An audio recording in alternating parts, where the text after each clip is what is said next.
Well, the first one is the quiet wave, which as you go into the room and you turn right, it's there on your right.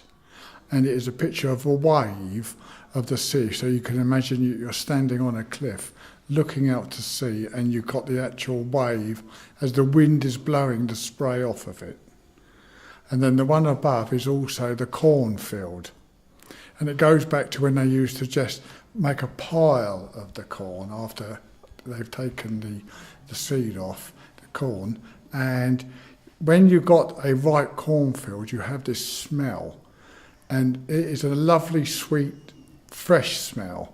And with the sun, you can smell the sun. My uncle used to have a farm, and we used to go harvesting. And you look at that picture, and I've said it to people who have visited the house, and they know what I understand what I'm saying, and they agree that you can almost smell that field.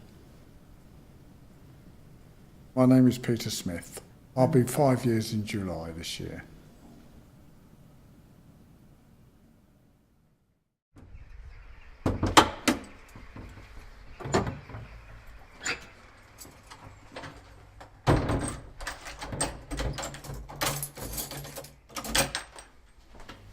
It's just a night office key, the front door key. That turning, listening to it clunk in the door. Whether it's opening it or closing it at the end of the day.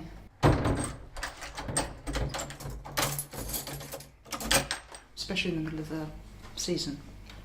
When we've got all the roses, we've got all the visitors. Hustle bustle. And then all of a sudden, the quietness.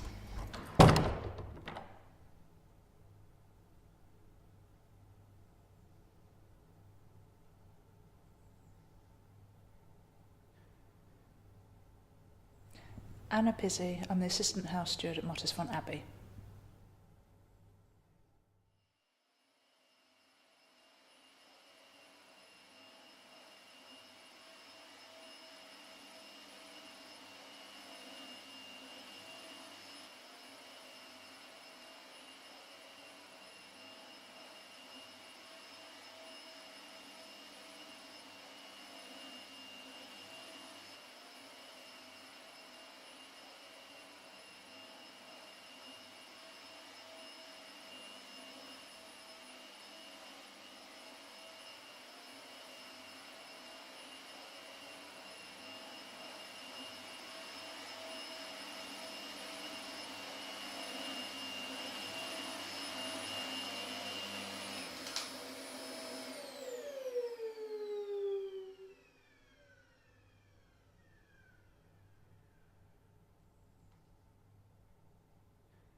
Well, as you know, the font is flowing today. It started to flow today.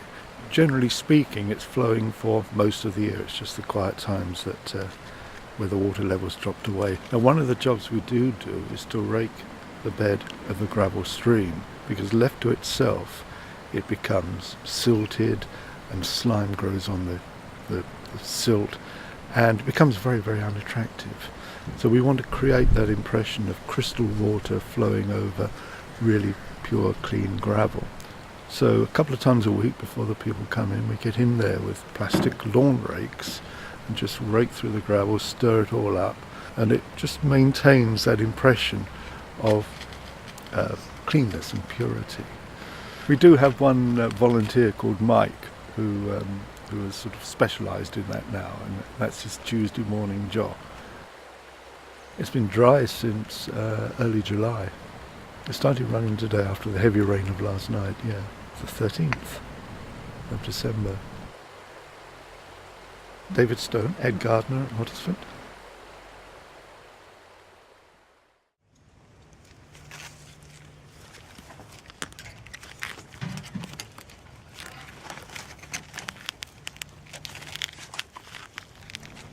I've been tying in the roses, and because it's so cold you don't want to take your gloves off to tie them in, so by using your secateurs then it avoids having to take your gloves off, and also you use less string because you're using it from the reel rather than cutting off a length.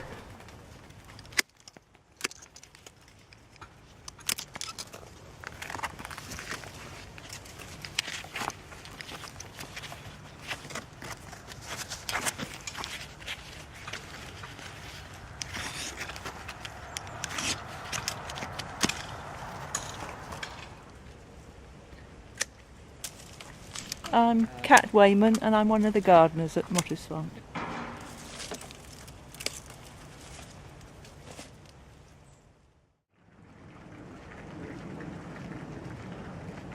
Looking at the wood that has already flowered, and it's not until I've got all them cleared that I can actually see what new wood we've got and how best I can use it.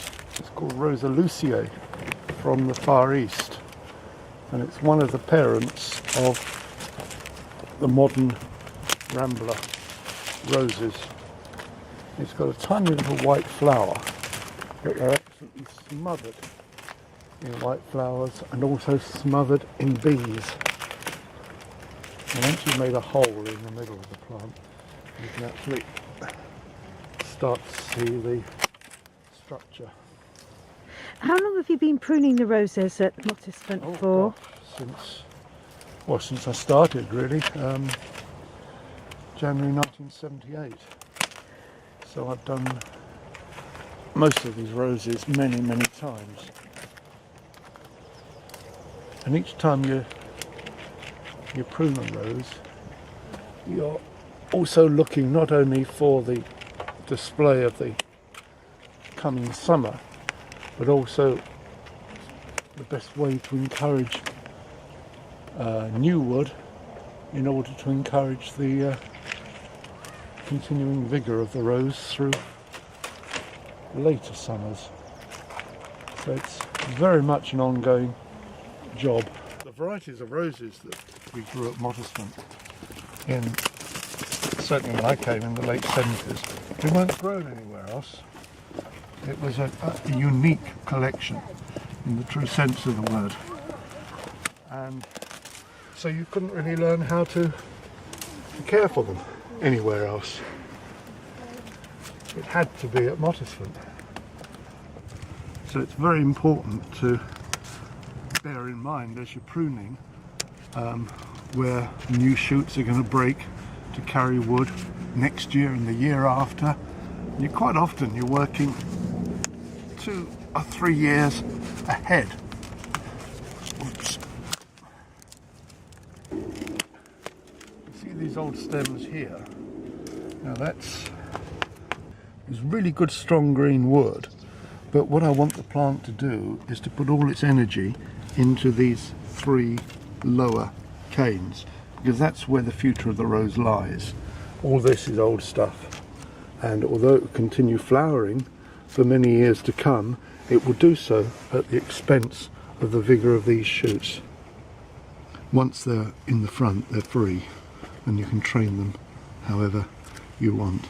Now, if I can tie in at least half a dozen good, strong shoots, then that will be enough for me. And it'll be enough for the rose as well, because it only covers a small area of wall. And quite honestly, I don't like to have these walls completely covered because they're so beautiful in themselves.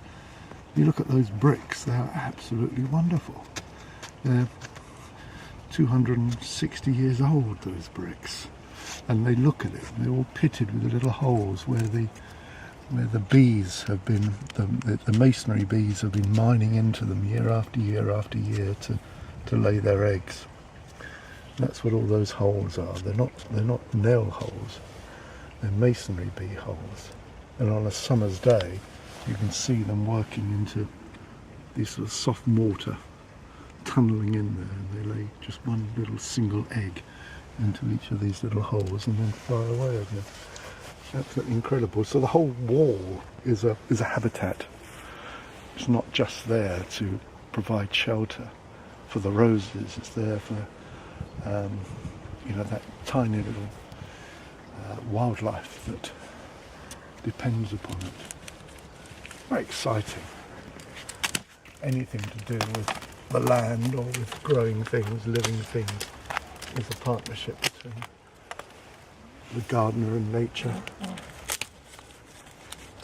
You see there's quite a bit of space beginning to come on this wall now. It's quite strange for us to be doing this work while we're open, because in all my previous years here we've closed during the winter, and this sort of stuff has been very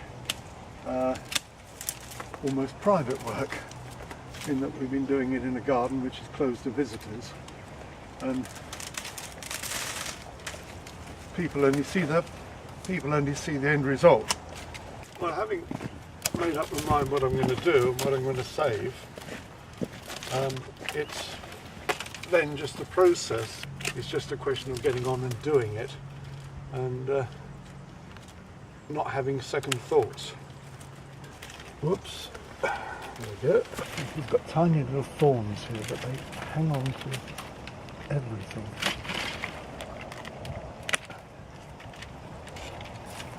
What I call a very affectionate rose, because it never wants to let you go.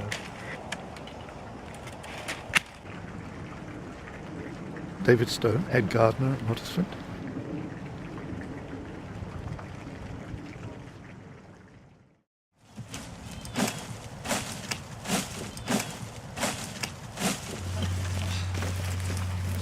Holding it up there, I don't know what it is. Have you all been long-term volunteers in the garden? No, I've only been since March. 18 months for me. Nice place to be, wasn't Yeah. I'm here for 8 days in all. I'm not sure what I'm going to do. Make some videos, I think.